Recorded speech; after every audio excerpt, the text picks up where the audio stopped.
Karon, kabangan nato og kanang distribute ang LGSF o katong palgunga rice distribution.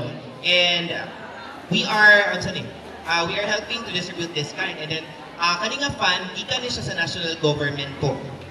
And through the help of our provincial na mga administrators and as well as local chief executives, Governor Yvonne Ronya Cagas and Vice Governor Mark Cagas, yatoan ni siyang gipagawas aron mahimo siyang kanang unsa ni assistance para sa ato ang karon. And as for that, kanang magkuan ako diretso na ako sa claiming process kay para diretso na karon. Sa claiming process naatay ila ka steps. First is pag naa may mga card ang tanan, di ba? Okay, so wala na tong first na step nga mag-distribute sa cards kay naa may cards ang kitang tanan. So first step is verification. Diri sa verification naatay mga RES number. Kana inyong card na siya specific na RES numbers inyong card. And with that, natin scope sa ato ang numbers diri. Ang itaon ninyo ang inyong numbers diri sa ato ang tulo ka mga verifier. That's the first step.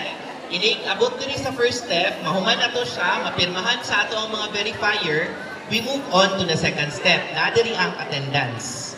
Pagkahuman sa attendance, lalagyan na ng atong mga sa attendance o okay. Pag malagyan na ng okay, diretso na ka dito sa pagkuha sa rice.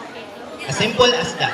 If naamoy concerns and such, pwede nato siya iduol sa ato ang mga staff, sa ato ang mga miss and ma'ams and sirs din sa kilid, para ato ang ma-confirm. Labi na sa pagpagita sa ato ang numbers. Okay?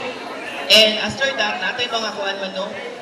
In cases nga na ay proxy, according to the DALG and as well as our local government unit and national government unit, ang proxy is only allowed when there is kaning mga special cases, death of the person, of the individual. That's when manginahanglan ni og death certificate para ma-transfer to another person ang iyahang makuha na bugas. And then next is we have first degree relative. First degree relative kato mag-work na lang siya sa mga special cases na for example, PWD and senior citizen with physical na mga conditions. Kanang dili na kalakaw, dili na pwede makaklaim, ang kato na lang iyang proxy ang atuang ibutang sa listahan para siya ang mo-claim and much comfortable po para sa ilaha. Okay? Salamat na po sir, kaya magkatapon nito ni sir. Salamat. Salamat sa Ginoo. Sa inyo sir, salamat. Nagpasalamat ni sa namulot, sa naghatag.